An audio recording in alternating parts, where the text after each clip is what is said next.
Hello दोस्तों, आप सभी का स्वागत है अपने YouTube चैनल सूरज मैथ जोन पे। दोस्त, आज के इस भाग में हम लोग आभास संख्या के एकदम इम्पोर्टेंट कॉन्सेप्ट को डील करने वाले हैं जो हर एक एग्जाम में पूछा जा चुका है। तो इस क्वेश्चन को करने से पहले हम लोग इसके पीछे कॉन्सेप्ट को सीखते हैं। तो दोस्त, आभास संख्या तीन प्रकार के होते हैं। पहला जो होता है उसको हम लोग ट्विन प्राइम नंबर बोलते हैं। ट्विन प्राइम नंबर वैसी दो अभाज्य संख्या, इसमें अभाज्य संख्या का एक जोड़ा होता है, लेकिन इन जोड़ों का अंतर कितना होता है? दो। जैसे 5 7 दोनों के दोनों अभाज्य संख्या और इनका अंतर कितना है? तो दो। तो ये क्या है? Twin prime number. जैसे 71 73 ये क्या है? अभाज्य संख्या के एक जोड़ा है, इनका अंतर कितना है? तो दो। तो ये भी क्या है? Twin prime number.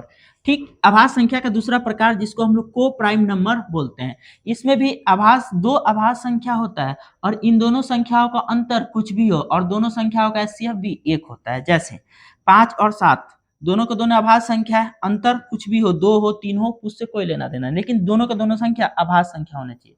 जैसे 7 और 13 दोनों के दोनों अभाज्य संख्या है, अंतर क्या है? 6 है।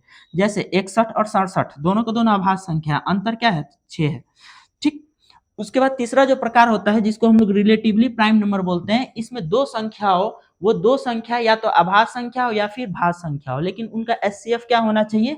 तो एक होना चाहिए। जैसे 4 और 17 दोनों के दोनों संख्याएं कुछ भी हो, लेकिन इनका एचसीएफ क्या है? तो एक है। जैसे 64 और 37 दोनों के दोनों संख्याएं कुछ भी हो, इनका एचसीएफ कितना है? तो एक है। तो ये सभी के सभी क्या है? तो रिलेटिवली प्राइम नंबर। ठीक है, इसी कॉन्सेप्ट के आधार पे ये जो क्वेश्चन है कि निम्नलिखित में से कौन सा सहअभाज्य संख्या के युग्म है? सहअभाज्य संख्या के युग्म का मतलब उनका एचसीएफ एक होना चाहिए। तो देखिए 7 35 ये तो 7 से कट जा रहा है, खत्म।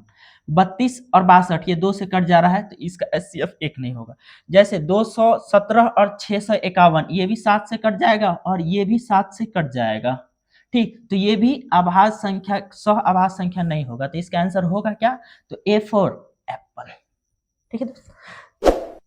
ठीक इसी कॉन्सेप्ट के आधार पे ये दूसरा क्वेश्चन है। आप इस क्वेश्चन का आंसर कमेंट बॉक्स में जरूर लिखिएगा। धन्यवाद दोस्तों।